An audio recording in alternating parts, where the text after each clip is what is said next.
നമ്മളിന്ന് ചർച്ച ചെയ്യാൻ പോകുന്ന വിഷയം മിഡിൽ ഈസ്റ്റ് സംഘർഷവുമായിട്ട് ബന്ധപ്പെട്ടിട്ടുള്ളതാണ്. അതിൽ നമ്മൾ ചർച്ച ചെയ്യുന്ന വിഷയം മെയിനായിട്ട് നമ്മൾ നോക്കാൻ പോകുന്നത് മിഡിൽ ഈസ്റ്റ് സംഘർഷം, അതിൻ്റെ യാഥാർത്ഥ്യവും മലയാളം മീഡിയാസ് ഇപ്പോൾ അതിന് നൽകിക്കൊണ്ടിരിക്കുന്ന ഓവർ ഹൈപ്പിക്കും അതിൻ്റെ നമ്മുടെ മലയാളം മീഡിയാസ് റിപ്പോർട്ട് ചെയ്യുന്ന രീതിയെ പറ്റിയും ഒക്കെയാണ്. എന്തുകൊണ്ടാണ് ഞാൻ ഈ വിഷയം തിരഞ്ഞെടുക്കാൻ കാര്യമെന്ന് തന്നെ ആദ്യമേ തന്നെ പറയാം. ഇന്ന് കേരളത്തിൽ ഒരുപാട് വീടുകളിൽ നിന്ന് നമ്മൾ കേട്ടുകൊണ്ടിരിക്കുന്ന ഒരു ചോദ്യമുണ്ട്. നമ്മൾ ഇപ്പോൾ ഒരു പ്രവാസിയായിട്ടുള്ള ഒരാളെങ്കിലും പ്രവാസിയല്ലാത്ത കുടുംബങ്ങളും കേരളത്തിൽ പൊതുവേ ഇല്ല എന്ന് തന്നെ പറയാം. അപ്പോൾ അവരുടെ എല്ലാ മനസ്സുകളിൽ ഉണ്ടാകുന്നൊരു ചോദ്യമാണ്, ഗൾഫിൽ ഇനി ഗൾഫിൽ നമുക്കുള്ളവരെല്ലാം സുരക്ഷിതരാണോ?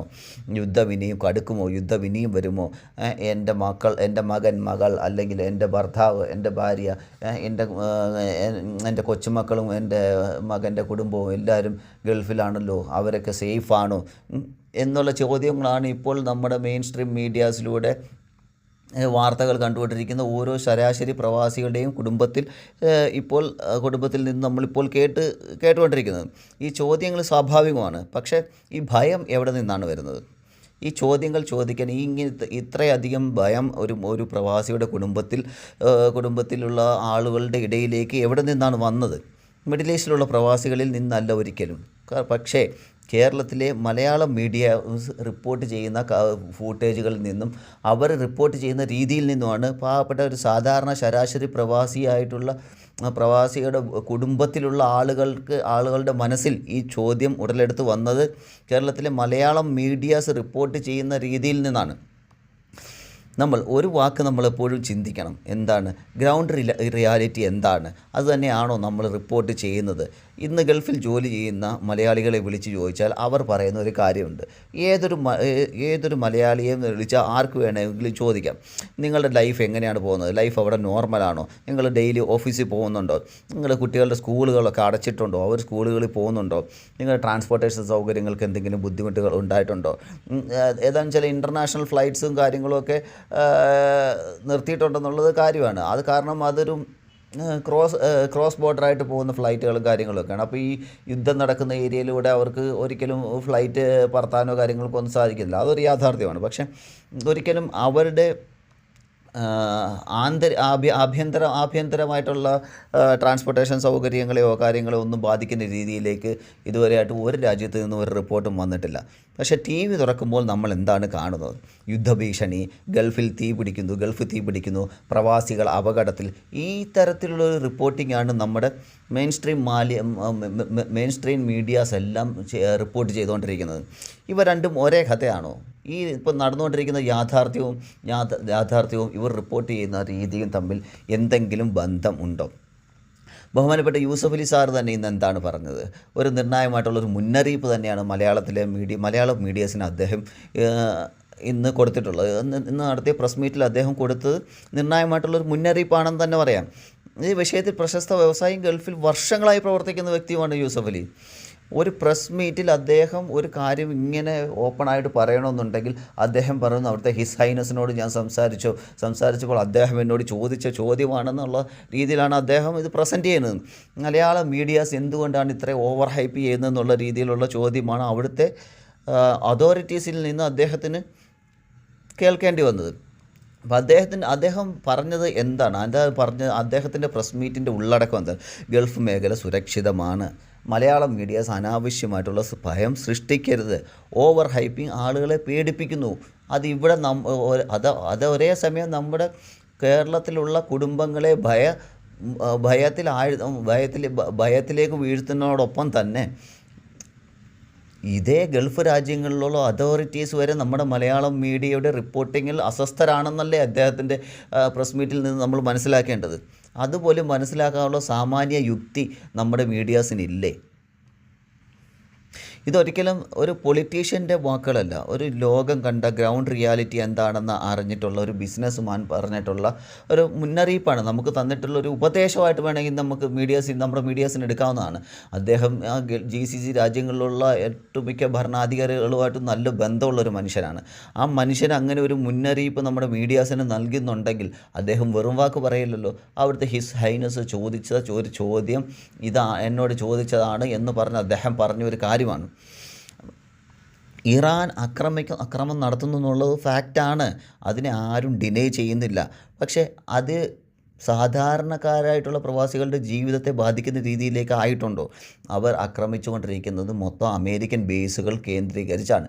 ഇപ്പോൾ കുറച്ച് എനർജി സെക്ടറിലേക്കും അവർ ആക്രമണം വ്യാപിപ്പിച്ചിട്ടുണ്ട് എന്നൊക്കെ പറയുന്നു. പക്ഷേ അത് കൂടുതലും ഈ സംഭവിക്കുന്നത് പറഞ്ഞാൽ ഈ മിസൈലുകൾ ഇൻ്റർസെപ്റ്റ് ചെയ്യുമ്പോൾ അതിൻ്റെ ഭാഗങ്ങൾ വീണിട്ടുണ്ടാകുന്ന അപകടങ്ങളാണ് ഇതിൽ കൂടുതലും.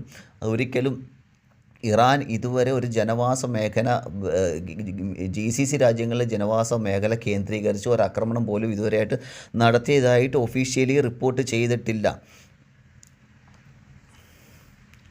റീജിയണൽ ടെൻഷൻ ഉണ്ടെന്നുള്ളത് ഒക്കെ ഒരു യാഥാർത്ഥ്യമാണ്. ഇത് നിഷേധിക്കുന്നത് തെറ്റാണ്. പക്ഷേ മലയാളം മീഡിയാസ് ചെയ്യുന്ന തെറ്റെന്താണെന്ന് വെച്ചാൽ അറ്റാക്ക് ഉണ്ടാവുന്നുണ്ട്, അത് മാത്രം അവർ പറയുന്നുള്ളൂ.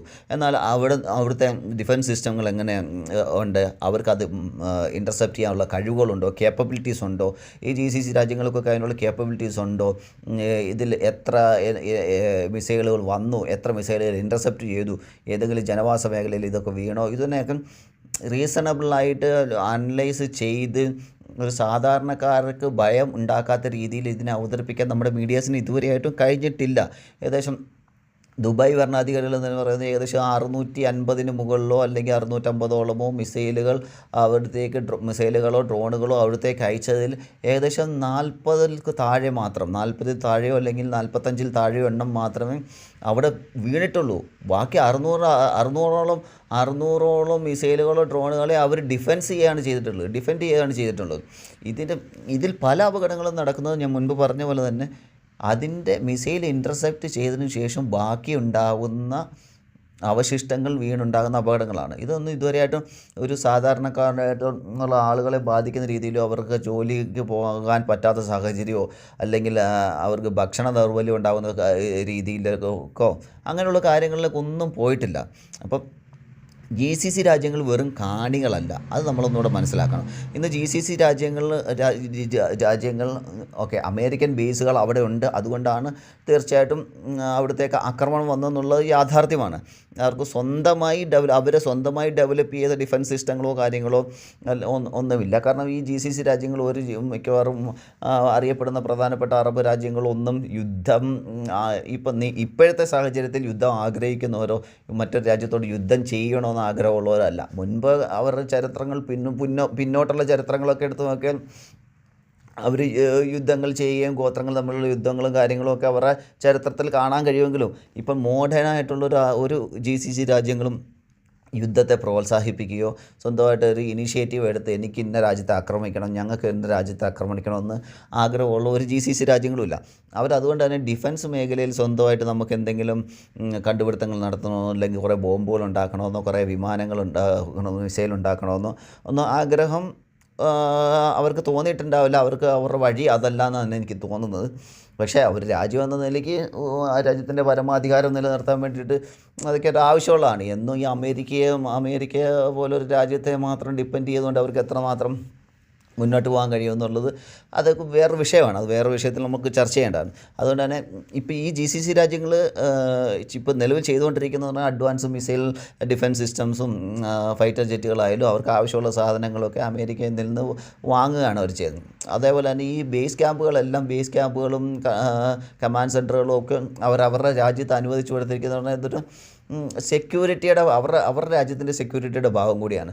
അപ്പോൾ ഈ ബേസ് ക്യാമ്പുകളൊക്കെ ഇതിൽ അനുവദിച്ചു കൊടുത്തതോടുകൂടി അമേരിക്കൻ സൈന്യത്തിൻ്റെ ഒരു പ്രൊട്ടക്ഷൻ, അതായത് അമേരിക്കൻ ഡിഫൻസ് സിസ്റ്റത്തിൻ്റെയൊക്കെ ഒരു പ്രൊട്ടക്ഷൻ അവരുടെ രാജ്യത്തിന് കിട്ടാൻ വേണ്ടിയിട്ടാണ്. അതിനുവേണ്ടി വലിയൊരു എമൗണ്ട് അവർ അമേരിക്കയ്ക്ക് കൊടുക്കുന്നുണ്ട്. ഇതൊക്കെ യാഥാർത്ഥ്യമാണ്. അതൊക്കെ മറ്റൊരു സബ്ജക്റ്റാണ്. അത് നമുക്ക് അതിലേക്ക് പിന്നീട് വരാം. അപ്പോൾ ഇൻകമിങ് ട്രസ്റ്റ്, അപ്പോൾ ഈ അഡ്വാൻസ്ഡ് ആയിട്ടുള്ള മിസൈൽ ഡിഫൻസ് സിസ്റ്റംസ് എല്ലാവർക്കും ഇവർക്ക് ഉണ്ട്. ഈ രാജ്യങ്ങളിലെല്ലാം തന്നെ ഉണ്ട്. അത് അമേരിക്കയുടെ ആണെങ്കിൽ പോലും ഇൻകമിങ് ത്രെഡ്സുകൾ, അതായത് എന്തെങ്കിലും മിസൈൽസോ എന്ത് സാധനങ്ങളോ അവർ എയർ സ്പേസിലേക്ക് വന്നാലും അവർക്ക് ഡിറ്റക്റ്റ് ചെയ്യാനുള്ള ഒട്ടുമിക്ക എല്ലാ അറബ് രാജ്യങ്ങളും അവർ കേപ്പബിളാണ്. ഇപ്പം നിലവിൽ വന്ന് ഞാൻ മുമ്പ് പറഞ്ഞ മെജോറിറ്റി ഓഫ് മിസൈൽസ് അല്ലെങ്കിൽ ഡ്രോൺസ് ആയാൽ പോലും എന്താണെങ്കിലും അവരുടെ എയർ സ്പേസിലേക്ക് വന്ന എല്ലാ സാധനങ്ങളും അവർ ഡിഫെൻഡ് ചെയ്തിട്ടുണ്ട്. ആ ഡിഫെൻഡ് ചെയ്തതിൽ ഏതാനും ഡിഫെൻഡ് ചെയ്യാൻ കഴിയാതെ തുച്ഛമായ എണ്ണം മാത്രമാണ്. ഇത് ഞാൻ എൻ്റെ സ്വന്തമായിട്ടുള്ള അനലൈസിസിൽ നിന്ന് പറയുന്ന ഒരു കാര്യമല്ല ഒരിക്കലും. ഇത് എക്സ്പേർട്ടായിട്ടുള്ള ആളുകൾ പറയുന്നതാണ്, അവിടുത്തെ ഒഫീഷ്യൽസ് പറയുന്ന കാര്യങ്ങളാണ്. പക്ഷേ ഇത് മലയാളം മീഡിയാസ് ഇത് റിപ്പോർട്ട് ചെയ്യുന്ന രീതി ഈ രീതിയിലൊന്നുമല്ല. അവർ ചെയ്യുന്ന ഡിഫൻസ്, എത്ര മിസൈൽസ് അവിടത്തേക്ക് വന്നു, അവർ ഡിഫെൻഡ് ചെയ്തോ, ജനവാസ മേഖലയിൽ വീഴാതിരിക്കാൻ വേണ്ടി അവർ എന്തൊക്കെ കാര്യങ്ങൾ ചെയ്യുന്നു, ഇതൊന്നും അവർക്കൊരു വിഷയമേ അല്ല. അവിടുത്തെ നോർമൽ ലൈഫ് എങ്ങനെയാണ് പോകുന്നത്, അവർ എങ്ങനെ ഡെയിലി ഓഫീസിൽ പോകുന്നുണ്ടോ, ഏതെങ്കിലും പ്രവാസികൾ ഓഫീസിൽ പോകാതിരിക്കുന്നുണ്ടോ, അല്ലെങ്കിൽ അവർക്ക് ഭക്ഷണത്തിന് എന്തെങ്കിലും ഉണ്ടായിട്ടുണ്ടോ നിലവിൽ, ഈ കാര്യങ്ങളൊന്നും ആരും അന്വേഷിക്കത്തില്ല. ഇങ്ങനെ ഒരു സംഭവം അവിടെ ഇല്ല എന്നുള്ളതാണ് യാഥാർത്ഥ്യം. അവർക്ക് വേണ്ടതെന്ന് പറഞ്ഞാൽ പാനിക്കായിട്ടുള്ള വിഷ്വൽസ്, പാനിക്കായിട്ടുള്ള ന്യൂസുകൾ കൊടുക്കുക എന്നുള്ളത് മാത്രമാണ്. അതായത് ഇന്നടുത്ത് അറ്റാക്ക് നടത്തി, റിയാദിലെ അമേരിക്കൻ എംബസി അറ്റാക്ക് ചെയ്തു, അതൊക്കെ യാഥാർത്ഥ്യമാണ്, ഇല്ലെന്ന് ഞാൻ പറയുന്നില്ല. അവിടെ ഓയിൽ റിഫൈനറി ആക്രമിച്ചു, അമേരിക്കയിലും ആക്രമണം നടത്തി, ഈ നിമിഷം ബഹ്റൈനിലും ആക്രമണം നടക്കുന്നു, ഈ നിമിഷം കുവൈറ്റിൽ ആക്രമണം നടക്കുന്നു, അവിടെ 16 ബോംബ് വീണു, ഇവിടെ 10 വീണു, അവിടെയും ബോംബിൻ്റെ ശബ്ദം കേൾക്കുന്നു. ഇങ്ങനെയുള്ള രീതിയിലുള്ള പാനിക്കായിട്ടുള്ള ന്യൂസുകളാണ് ഇവർ മുഴുവൻ അവതരിപ്പിച്ചുകൊണ്ടിരിക്കുന്നത്. അപ്പോൾ ഈ പ്രവാസികളെ പറ്റി ഇവർ എന്താണ് ആലോചിക്കുന്നത്, പ്രവാസികൾ എവിടെയാണെന്നോ, അല്ലെങ്കിൽ പ്രവാസികൾ പാനിക്കായിട്ടുള്ള സിറ്റുവേഷൻസിലാണോ, ഇതിനെപ്പറ്റി ഇതുവരെയായിട്ട് ഒരു മീഡിയയും റിപ്പോർട്ട് ചെയ്ത് ഞാൻ കണ്ടിട്ടില്ല. നിലവിലെ സാഹചര്യം നമ്മൾ വീക്ഷിക്കുകയാണെങ്കിൽ മാസമായിട്ടുള്ളൊരു ഇവാക്വേഷൻ ഇതുവരെയായിട്ടും എവിടെ നിന്നും ഉണ്ടായിട്ടില്ല. ഇത് ഇറാനിൽ നിന്ന് ഉണ്ടാവേണ്ടതായിരുന്നു. ഇറാനിൽ നിന്ന് പോലും ഇതുവരെയായിട്ടും നിലവിലെ സാഹചര്യത്തിൽ ഇവാക്വേഷൻ നടത്തിയിട്ടില്ല. എമർജൻസി ആയിട്ടുള്ള ലോക്ക്ഡൗൺ ഈ പറയുന്ന GCC രാജ്യങ്ങളിലും ഒന്നുമില്ല. ജോലിയോ കാര്യങ്ങളോ ഒന്നും എങ്ങും ഷട്ട് ഡൗൺ ചെയ്തിട്ടില്ല. എല്ലാവരും കൃത്യമായി ഡെയിലി രാവിലെ ജോലിക്ക് പോകുന്നുണ്ട്, വൈകുന്നേരം തിരിച്ച് അവരുടെ റൂമിലേക്ക് വരുന്നുണ്ട്. അവർ നോർമലായിട്ട് എങ്ങനെയാണോ ജീവിച്ചിരുന്നത് അതുപോലെ തന്നെ അവരുടെ ഡെയിലി ആക്ടിവിറ്റീസ് നടക്കുന്നുണ്ട്. പക്ഷേ കേരളത്തിലെ മീഡിയാസ്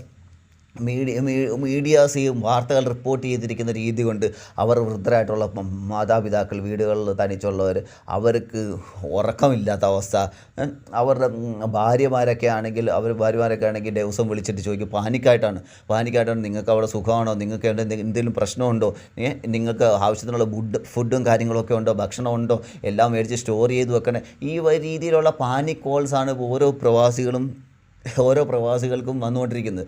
അത് 1 2 തവണയല്ല, അവർ ഈ ന്യൂസ് കാണുമ്പോഴെല്ലാം പേടിച്ച് ഇങ്ങനെ വിളിച്ചുകൊണ്ടിരിക്കുകയാണ്. ഇതിന് മെയിൻ കാരണം നമ്മുടെ മലയാളം മീഡിയാസ് അവതരിപ്പിക്കുന്ന ന്യൂസ് ആ പാനിക്കായിട്ടുള്ള രീതിയിലുള്ള ന്യൂസുകളാണ് അവർ ചെയ്തുകൊണ്ടിരിക്കുന്നത് മൊത്തം. അതുകൊണ്ടാണ് ഇതിനെ സത്യം പറഞ്ഞാൽ എന്താണ് പറയേണ്ടത്, ഇതിനെ ഒരു വിഷ്വൽ ടെററിസം എന്ന് പറയണോ, അല്ലെങ്കിൽ വിഷ്വൽ ഫിയർ ട്രേഡിംഗ് എന്ന് പറയണോ, എന്ത് പറയണമെന്ന് എനിക്ക് മനസ്സിലാവുന്നില്ല. ടെററിസം എന്നുള്ള വാക്യം ഉപയോഗിക്കുന്നില്ല, അത് ചിലപ്പോൾ ഒരു തെറ്റായിട്ടുള്ളൊരു മെസ്സേജ് ആയിരിക്കും കൊടുക്കുന്നത്. ഞാൻ ഒരു ഫിയർ ട്രേഡിംഗ്, ഭയം മലയാളികളുടെ, അതായത് ഓരോ മലയാളികളുടെ വീട്ടിലിരിക്കുന്ന പാവപ്പെട്ട പ്രവാസികളുടെ വീട്ടുകാരുടെ ഭയത്തെ കച്ചവടമാക്കി മാറ്റിയാണ് ഇവർ ചെയ്തുകൊണ്ടിരിക്കുന്നത്. ഒരു മിസൈലിൻ്റെ വിഷ്വൽ ലൂപ്സ് കാണിക്കും, അല്ലെങ്കിൽ ഒരു മിസൈൽ എവിടെയെങ്കിലും വീണതിൻ്റെ വിഷ്വൽസ് കാണിക്കും. ബാക്ക്ഗ്രൗണ്ട് മ്യൂസിക്കൊക്കെ ഭയങ്കര ഡ്രാമാറ്റിക് ആയിട്ടുള്ള മ്യൂസിക്കൊക്കെ ആയിരിക്കും. ആങ്കറിൻ്റെ വോയിസൊക്കെ കേട്ട് കഴിഞ്ഞാൽ നമ്മളങ്ങ് പേടിച്ച്, അവർക്കൊക്കെ ഓസ്കാർ കൊടുക്കേണ്ട രീതിയിലുള്ള വോയിസ് മോഡുലേഷൻസും കാര്യങ്ങളുമൊക്കെയാണ് അവർ ആ ന്യൂസ് ഫ്ലോറിൽ നിന്നുകൊണ്ട് കാണിക്കുന്നത്. അവസാനം വ്യൂവേഴ്സിൻ്റെ മനസ്സിൽ വരുന്നത് ഇതെന്തായിരിക്കും, ഈ മിസൈലൊക്കെ നാളെ രാവിലെ എൻ്റെ മക്കളുടെ മണ്ടയ്ക്കും വീഴും, അയ്യോ എൻ്റെ കുഞ്ഞുങ്ങൾ അവിടെ ഒറ്റയ്ക്കാണല്ലോ, അവർക്ക് എന്തെങ്കിലും പറ്റുമോ എന്നുള്ള രീതിയിലൊക്കെ ചിന്തയാണ് ഈ പാവം പിടിച്ച വീട്ടിലിരിക്കുന്ന ആളുകൾക്കല്ല. പാവം പിടിച്ച പേരൻസിനായാലും അവരുടെ കുടുംബാംഗങ്ങൾക്കായാലും മക്കൾക്കായാലും ഭാര്യമാർക്കായാലും ഇവർക്കെല്ലാം ഇപ്പോൾ അവരുടെ എല്ലാം നിലവിലെ അവസ്ഥ ഇതാണ്. ഈ ഒരു യുദ്ധം വരിക അല്ലെങ്കിൽ ഇതുപോലത്തെ ഉള്ള സിറ്റുവേഷൻസ് വരിക എന്ന് പറയുമ്പോൾ പെട്ടെന്ന് ഈ മലയാളത്തിലെ മിക്ക മീഡിയാസും ചെയ്യുന്ന TRP റേറ്റിംഗ് കൂട്ടാൻ വേണ്ടിയിട്ട് ആണ് ഈ വിധമായിട്ടുള്ള നാടകം മുഴുവൻ ഇവർ കാണിക്കുന്നതെന്നാണ് എനിക്ക് തോന്നുന്നത്. അതായത് TRP ഡ്രിവൺ റിപ്പോർട്ടിംഗ് ആണ് നമ്മുടെ കേരളത്തിലെ മീഡിയാസ് ചെയ്തുകൊണ്ടിരിക്കുന്ന മൊത്തം. അവർക്ക് റേറ്റിംഗ് കൂട്ടുക എന്നുള്ളത് മാത്രമാണ് അജണ്ട. നമ്മൾ കുറച്ച് നാൾ മുന്നേ ഒരു വാർത്തയും കാര്യങ്ങളൊക്കെ കണ്ടതാണ്. TRP റേറ്റിംഗ് കൂട്ടാൻ വേണ്ടി പൈസ കൊടുത്തതും, ഒരു മലയാളി തന്നെ അവിടെ ഡൽഹിയിൽ അയാളെ അറസ്റ്റ് ചെയ്തതും, ഇതൊക്കെ നമ്മൾ കുറച്ച് നാൾ മുന്നേ മെയിൻ സ്ട്രീം മീഡിയ ഈ മെയിൻ സ്ട്രീം മീഡിയാസിൽ കൂടി തന്നെ കണ്ട ഒരു വാർത്തയാണത്. ഇവരിപ്പോൾ ചെയ്തുകൊണ്ടിരിക്കുന്നത് പറഞ്ഞാൽ ഒരു ഭയം, ഒരു മനുഷ്യൻ്റെ മനസ്സിലൊരു ഭയത്തെ കച്ചവടം ചെയ്യാൻ വളരെ എളുപ്പമാണ്. പക്ഷേ അതേസമയം ഒരു പീസ്ഫുള്ളായിട്ട് നടക്കുന്ന കാര്യങ്ങൾ റിപ്പോർട്ട് ചെയ്യാനും, അങ്ങനെ റിപ്പോർട്ട് ചെയ്ത് കഴിഞ്ഞാൽ ആളുകൾക്ക് കാണാൻ ഒരു ഇൻട്രസ്റ്റ് ഉണ്ടാവില്ല. GCC രാജ്യങ്ങളിലെ സ്ഥിതിഗതികൾ എല്ലാം ശാന്തമാണ്. ഏതാനും ചില മിസൈലുകളൊക്കെ വീഴുന്നുണ്ടെങ്കിൽ അവിടുത്തെ ഡിഫൻസ് സിസ്റ്റങ്ങൾ അത് കൃത്യമായി ഇൻ്റർസെപ്റ്റ് ചെയ്യുന്നുണ്ട്. പ്രവാസികളുടെ ജീവിതത്തെ ബാധിക്കുന്ന രീതിയിലേക്ക് ഇത് വരികയോ അല്ലെങ്കിൽ അവർക്ക് ജോലിയെ ബാധിക്കുന്ന രീതിയിൽ ജോലിക്ക് ബാധിക്കുന്ന രീതിയിലേക്ക് ഒന്നും അവിടെ പ്രശ്നങ്ങളില്ല, സ്ഥിതിഗതികൾ വളരെ ശാന്തമാണ് എന്ന് പറഞ്ഞൊരു ചാനൽ റിപ്പോർട്ട് ചെയ്യുന്നു. പക്ഷേ അതേസമയം തന്നെ അപ്പുറത്തൊരു ചാനൽ റിപ്പോർട്ട് ചെയ്യുന്നത് എന്തുവാ, ഇറാൻ അവിടെ 10 ബോംബുകൾ നിക്ഷേപിച്ചു, അല്ലെ 10 ബോംബുകളിട്ടു, 10 മിസൈലുകളിട്ടു, അവിടുത്തെ ഇന്ന റിഫൈനറി ആക്രമിക്കപ്പെട്ടു, അവിടുത്തെ എയർപോർട്ട് ആക്രമിക്കപ്പെട്ടു, അവിടുത്തെ പ്രധാനപ്പെട്ട തുറമുഖങ്ങൾ ആക്രമിക്കപ്പെട്ടു, പ്രവാസികളുടെ അവസ്ഥ എന്താണ്, പ്രവാസികൾ ഇനി എങ്ങോട്ടേക്ക്, എന്നുള്ള രീതിയിൽ വേറൊരു ചാനൽ റിപ്പോർട്ട് ചെയ്യുന്നു. അപ്പോൾ ആളുകളെല്ലാം വിചാരിക്കും, ഇവിടെ എന്തോ ഗൾഫിലൊക്കെ എന്തോ വലിയ കാര്യങ്ങൾ സംഭവിക്കുന്നു എന്ന് പറഞ്ഞിട്ട് ആ ന്യൂസ് കാണാൻ പോകും. അപ്പോൾ അവർക്ക് റേറ്റിംഗ് കൂടുതലിട്ടു. ഇതാണിപ്പോൾ നിലവിൽ ആ ടെലിവിഷൻ TRP റേറ്റിങ്ങിന് വേണ്ടിയിട്ട് നടക്കുന്ന ഡ്രാമയാണ് നമ്മുടെ മലയാളം മീഡിയാസിൽ ഒന്നില്ലാതെ എല്ലാ മീഡിയാസിലും നടന്നുകൊണ്ടിരിക്കുന്നത്. കേരളത്തിലെ വീടുകളിൽ ഉണ്ടാകുന്ന ആഘാതം, മാനസികമായിട്ടുള്ള ആഘാതം എന്താണെന്ന് ഏതെങ്കിലും ഒരു റെസ്പോൺസിബിലിറ്റി ആയിട്ടുള്ള മീഡിയാസ് ശ്രദ്ധിക്കുന്നുണ്ടോ? വളരെ സീനിയേഴ്സായിട്ടുള്ള നമ്മളൊക്കെ റെസ്പെക്റ്റ് ചെയ്യുന്ന എത്രയോ മാധ്യമപ്രവർത്തകരുണ്ട്. ആ പ്രവാസിയുടെ വീട്ടിലിരിക്കുന്ന അമ്മമാരുടെ പേടി, അവരുടെ ഭാര്യമാരുടെ കരച്ചിൽ, അവരുടെ കൊച്ചുങ്ങൾ വിളിച്ചിട്ട് ചോദിക്കുന്നു, കുഞ്ഞു മക്കളൊക്കെ വിളിക്കുന്നു, അച്ഛൻ സേഫാണോ അച്ഛാ, അച്ഛന് അവിടെ എന്തെങ്കിലും പ്രശ്നമുണ്ടോ അച്ഛാ, അച്ഛൻ എന്തെങ്കിലും കഴിച്ചോ അച്ഛാ, അച്ഛൻ നിൽക്കുന്ന സ്ഥലത്ത് എന്തെങ്കിലും പ്രശ്നമുണ്ടോ അച്ഛാ എന്നുള്ള രീതിയിലൊക്കെ കുഞ്ഞുമക്കൾ കരഞ്ഞുകൊണ്ട് ചോദിക്കുന്ന അവസ്ഥ. ഇതിനെയൊക്കെ ഒന്ന് നിങ്ങൾ വിഷ്വലൈസ് ചെയ്ത് നോക്കൂ. എന്നിട്ട് ആ രീതിക്ക് വേണം നിങ്ങൾ റിപ്പോർട്ട് ചെയ്യാൻ. ഒരു ന്യൂസ് റൂമിൽ അവരെപ്പോഴും അവർക്ക് വേണ്ടെന്ന് പറഞ്ഞാൽ അവരുടെ TRP റേറ്റിംഗ് ആണ്. അല്ലാതെ ഒരു വീട്ടിലൊരു പ്രവാസികളുടെ വീട്ടിൽ അല്ലെങ്കിൽ ഒരു സാധാരണക്കാരൻ്റെ കുടുംബത്തിലുണ്ടാകുന്ന ഭയം എന്തുമാത്രമാണ്.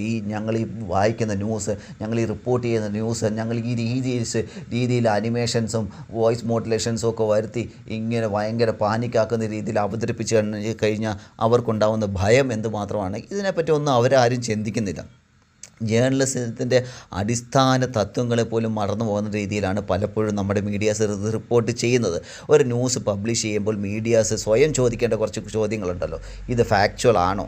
കോണ്ടാക്റ്റ് അതിൻ്റെ യഥാർത്ഥമായിട്ടുള്ള അവസ്ഥയിൽ ഞാൻ റിപ്പോർട്ട് ചെയ്തിട്ടുണ്ടോ? അൺനെസസറി ആയിട്ട് ഞാൻ റിപ്പോർട്ട് ചെയ്യുന്ന രീതി, അല്ലെങ്കിൽ ഞാൻ റിപ്പോർട്ട് ചെയ്യുന്ന ന്യൂസ്, ഞാൻ ഈ വായിക്കുന്ന ന്യൂസ് അൺനെസസറി ആയിട്ട് ഒരു പാനിക് സിറ്റുവേഷൻസ് ഉണ്ടാക്കുന്നുണ്ടോ, അല്ലെങ്കിൽ ഒരു ഭയം ഇത് കേൾക്കുന്നവരുടെ മനസ്സിൽ വിതയ്ക്കുമോ? ഇതൊന്നും ഈ ആങ്കർമാരുടെയോ ഈ ന്യൂസ് ചാനൽ ഉടമകളുടെയോ ആരുടെയും ഒരു കൺസേണേ അല്ല. മിഡിൽ ഈസ്റ്റ് എന്ന് പറയുന്നത് ഒരിക്കലും ഒരു വാർ സോൺ അല്ല. ഇപ്പോൾ നിലവിൽ അവിടുത്തെ ആളുകൾ സാധാരണ പോലെ ജീവിക്കുന്നു. മിസൈലുകൾ വരുന്നുണ്ട് എന്നുള്ളത് സത്യമാണ്. എന്നാലും അതിനെ കൃത്യമായ രീതിയിൽ ഇവിടുത്തെ ഡിഫൻസ് സിസ്റ്റവും കാര്യങ്ങളൊക്കെ ഇൻ്റർസെപ്റ്റ് ചെയ്യുന്നുണ്ട്. ഇപ്പോൾ എയർപോർട്ടുകളൊക്കെ സാധാരണ രീതിയിലേക്ക് വന്നുകൊണ്ടിരിക്കുകയാണ്. അപ്പോൾ സോഷ്യൽ മീഡിയയിലൂടെയും നമ്മുടെ മെയിൻ സ്ട്രീം മീഡിയാസിലൂടെയൊക്കെ വന്നിരിക്കുന്ന റൂമറുകളും അനാവശ്യമായിട്ടുള്ള കാര്യങ്ങളും ഒക്കെ നിങ്ങൾ കാണാതിരിക്കുക. അപ്പം നിങ്ങൾ ഒഫീഷ്യലി ഇപ്പോൾ ശാസ്ത്ര സാങ്കേതിക വിദ്യയൊക്കെ ഒരുപാട് വളർന്നിരിക്കുന്ന കാര്യം, നിങ്ങൾക്ക് ഓരോ രാജ്യത്തിൻ്റെ ഒഫീഷ്യലായിട്ടുള്ള സൈറ്റുകളും വെബ്സൈറ്റുകളിലും ഒക്കെ കയറി അവരുടെ ഒഫീഷ്യൽ മീഡിയാസ് റിപ്പോർട്ട് ചെയ്യുന്ന ന്യൂസുകൾ മാത്രം കാണുക. ഇവരൊക്കെ മെയിനായിട്ട് റിപ്പോർട്ട് ചെയ്യുന്നത് ആ രാജ്യത്തിൻ്റെ ഏതെങ്കിലും ഒരു കോണിൽ ഒരു റിപ്പോർട്ടർ ഉണ്ടാവും. ഏതെങ്കിലും ഒരു 1000-2000 കിലോമീറ്റർ അപ്പുറത്തുള്ളൊരു കാര്യത്തെപ്പറ്റി ഈ രാജ്യത്തിന് ഇങ്ങേ അറ്റത്തുള്ള ഒരു റിപ്പോർട്ടറാണ് റിപ്പോർട്ട് ചെയ്യുന്നത്. അയാൾ അതിനെപ്പറ്റി കൃത്യമായിട്ട് അറിഞ്ഞിട്ട് കൂടി ഉണ്ടാവില്ല. അവിടുന്ന് ഇവിടുന്നും കേൾക്കുന്നതും അല്ലെങ്കിൽ മറ്റൊരാൾ പറയുന്നത് അപ്പോൾ അയാൾ അവിടുന്ന് ചെയ്യുന്നത് എന്താ? ഇപ്പോൾ ഉദാഹരണം പറഞ്ഞു കഴിഞ്ഞാൽ സൗദി അറേബ്യയുടെ ഏതെങ്കിലും ഒരു അറ്റത്തുള്ള ഒരാൾ ഇപ്പോൾ ഈസ്റ്റേൺ റീജിയനിലുള്ളത് വെസ്റ്റേൺ റീജിയനിലുള്ള ആൾ വിളിച്ചിട്ട് എങ്ങനെയാണ് അയാൾ അറിയുക? ഒരു ഏകദേശം 2000-2500 3000 കിലോമീറ്റർ ഡിസ്റ്റൻസ് ഉണ്ട് ഈ രണ്ട് റീജിയൻസും തമ്മിൽ. അപ്പോൾ അവിടെ ഇവിടുന്ന് അയാൾക്ക് ചെയ്യാൻ പറ്റുന്നത് ഇവിടെയുള്ള ആരെങ്കിലും വിളിച്ച് ചോദിക്കുക. അപ്പോൾ അവിടുന്ന് കിട്ടുന്ന ചിലപ്പോൾ അവർ പറഞ്ഞു കൊടുക്കുന്നത് എന്താണ്, ഫാക്റ്റാണോ എന്തോ ആണെന്ന് പോലും അറിയാതെ അങ്ങ് പറഞ്ഞേക്കാണ്. അങ്ങനെയൊന്നും പറയുന്നതിലല്ലല്ലോ കാര്യം. അതിൻ്റെ ഫാക്റ്റ് എന്തോ എന്ന് മനസ്സിലാക്കി റിപ്പോർട്ട് ചെയ്യാൻ മലയാളം മീഡിയാസ് പഠിക്കണം. പിന്നെ വേറൊരു കാര്യം, ഇനിയിപ്പോൾ ഇതൊക്കെ പറയുന്നതുകൊണ്ട് മലയാളം മീഡിയസിനെ ക്വസ്റ്റ്യൻ ചെയ്യുന്നതെന്ന് പറയുന്നത് രാജ്യദ്രോഹ കുറ്റമൊന്നുമല്ല. ഓക്കെ, ഞാൻ ഇപ്പോൾ പറയുന്നത് ഞാൻ പറയുന്നത് എൻ്റെ അഭിപ്രായങ്ങൾ മാത്രമാണ്. മലയാളം മീഡിയാസ് റെസ്പോൺസിബിൾ ജേർണലിസം എന്താണെന്ന് കൃത്യമായിട്ട് പഠിക്കണം. നമ്മൾ റിപ്പോർട്ട് ചെയ്യുന്ന ഓരോ കാര്യങ്ങളും ഓരോ കുടുംബത്തിൻ്റെ അല്ലെങ്കിൽ ഓരോ മനുഷ്യൻ്റെ മനസ്സിൽ എന്തുമാത്രം സ്വാധീനം ചെലുത്തുമെന്നൊക്കെ നിങ്ങൾ മനസ്സിലാക്കേണ്ടതാണ്. നിങ്ങൾ പറയുന്ന ഓരോ വാക്കുകളും കേരളത്തിലെന്നല്ല, ഏതൊരു മീഡിയ പ്രവർത്തകനായാലും മീഡിയ അവതാരകനായാലും അവർ പറയുന്ന ഓരോ വാക്കുകളും അത് കേൾക്കുന്ന ആളുകളുടെ ഇടയിൽ ഭയങ്കരമായിട്ടുള്ള ഇമ്പാക്റ്റ് ഉണ്ടാക്കും.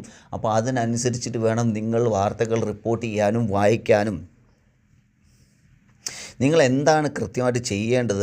നിങ്ങൾ പറയുന്നത് വളരെ സിമ്പിളാക്കുക, ലളിതമായ വാക്കുകളിലൂടെ പറയുക.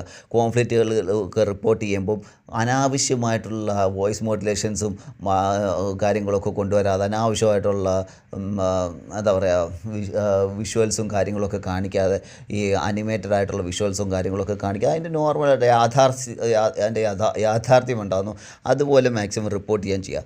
ഒരിക്കലും ഒരു പാനിക്കായിട്ടുള്ള സിറ്റുവേഷൻസ് ക്രിയേറ്റ് ചെയ്യാതിരിക്കുക. സെൻസേഷണൽ അതായത് സെൻസേഷണലായിട്ടുള്ള ഹെഡ്ലൈൻസ് അവോയ്ഡ് ചെയ്തിരുന്നു. ഇറാൻ അവിടെ ആക്രമിച്ചു അല്ലെങ്കിൽ ഇവിടെ ആക്രമിച്ചു എന്ന് അങ്ങനെയുള്ള രീതിയിൽ ആളുകളുടെ ഇടയിൽ മനസ്സിൽ പെട്ടെന്നൊരു ഒരു വായിക്കുമ്പോഴത്തേക്കും മനസ്സിലേക്ക് ഒരു ഷോക്ക് ഉണ്ടാക്കുന്ന രീതിയിലുള്ള ഹെഡ്ലൈൻസും കാര്യങ്ങളൊക്കെ ഒഴിവാക്കിയിട്ട് നോർമലായിട്ടുള്ള കാര്യങ്ങളൊക്കെ സിമ്പിളായിട്ട് കാര്യങ്ങൾ പറഞ്ഞ് മനസ്സിലാക്കാം. യൂസഫ് അലി സാറ് പറഞ്ഞ കാര്യങ്ങൾ നമുക്ക് ഒന്നുകൂടെ കൃത്യമായിട്ട് നോക്കിയാൽ ഇതാണ് അദ്ദേഹം സിമ്പിളായിട്ട് മലയാളം മീഡിയസിന് ഒരു ഉപദേശം കൊടുത്തത്. ഒരിക്കലും നിങ്ങൾ ഭയം സൃഷ്ടിക്കരുത്. ഇതൊരു റിക്വസ്റ്റ് അല്ല, ഇതൊരു വാർണിംഗ് ആണെന്നുള്ള രീതിയിലാണ് അദ്ദേഹം പറഞ്ഞത്. അദ്ദേഹത്തിന് അവിടുത്തെ ഒഫീഷ്യൽസിൽ നിന്ന് ഉണ്ടായ ക്വസ്റ്റ്യനിൽ നിന്നാണ് അദ്ദേഹം ഇത് പറയുന്നത്. അവിടുത്തെ ഹിസ് ഹൈനസ് ചോദിച്ചതാണ് മലയാളം മീഡിയസ് എന്തിനാണ് ഇത്ര ഓവർ ഹൈപ്പ് ചെയ്യുന്നത് എന്നുള്ള രീതിയിൽ അദ്ദേഹത്തിനോട് ചോദിച്ചുകൊണ്ടാണ് അദ്ദേഹം ഇന്ന് ഈ പ്രസ് മീറ്റിൽ ഇത് പറയാൻ ഉണ്ടായ കാര്യം. മലയാളം മീഡിയസിനോട് അവസാനമായിട്ട് എനിക്ക് പറയാനുള്ള ഒരു അഭ്യർത്ഥന എന്താണെന്ന് വെച്ചാൽ, ഗൾഫിൽ ജീവിക്കുന്ന ആളുകളുടെ മനസ്സമാധാനം കളയരുത് ദയവ് ചെയ്ത്. കേരളത്തിലെ വീടുകളിലുള്ള അവരുടെ കുടുംബത്തിൽ പാനിക് സിറ്റുവേഷൻസ് ക്രിയേറ്റ് ചെയ്യരുത്. ജേർണലിസത്തിൻ്റെ ഡിഗ്നിറ്റി ദയവ് ചെയ്ത് നിങ്ങൾ നിലനിർത്തണം. നിങ്ങളെയൊക്കെ എന്ന് പറഞ്ഞു കഴിഞ്ഞാൽ ഒരുപാട് കേരളത്തിലെ ജനങ്ങൾ നിങ്ങൾക്ക് ഒരുപാട് വാല്യൂസ് തരുന്നതാണ്. സോ അതുകൊണ്ട് നിങ്ങൾ നിങ്ങളുടെ ഡിഗ്നിറ്റി കീപ്പ് ചെയ്യണം പ്ലീസ്. ഭയം വാർത്തയാക്കാൻ വളരെ എളുപ്പമാണ്. സത്യം എന്ന് പറയുന്ന കാര്യം എക്സ്പ്ലെയിൻ ചെയ്യാൻ കുറച്ച് കറേജ് വേണം. അതിൻ്റേതായ രീതിക്ക് നിങ്ങൾക്ക് TRP റേറ്റിംഗ് കുറച്ച് കുറഞ്ഞാലും കുഴപ്പമില്ല, ഞങ്ങൾ അത് യാഥാർത്ഥ്യം പോലെ റിപ്പോർട്ട് ചെയ്യും എന്ന് പറയാനൊരു ധൈര്യം വേണം. നിങ്ങൾക്ക് ആളുകളുടെ ഇടയിൽ ഭയം വളർത്തി TRP റേറ്റിംഗ് കൂട്ടാൻ വളരെ എളുപ്പമാണ്. അതല്ല നിങ്ങൾ ചെയ്യേണ്ടത്. അതുകൊണ്ട് യൂസഫ് അലി സാഹിബ് പറഞ്ഞ കാര്യം നിങ്ങൾ ഒന്നുകൂടെ ഓർക്കുക. ഒരിക്കലും ഭയം സൃഷ്ടിക്കരുത്. യാഥാർത്ഥ്യം എന്താണോ അത് യാഥാർത്ഥ്യം പോലെ റിപ്പോർട്ട് ചെയ്യുക. ഓക്കെ, ഗൾഫിൽ ജീവിക്കുന്ന ആളുകളുടെ മനസ്സമാധാനം കളയരുത്, അവരുടെ കുടുംബത്തിൻ്റെ മനസ്സമാധാനം കളയരുത്. റെസ്പോൺസിബിലിറ്റി ആയിട്ടുള്ള ജേർണലിസം ചെയ്യുക.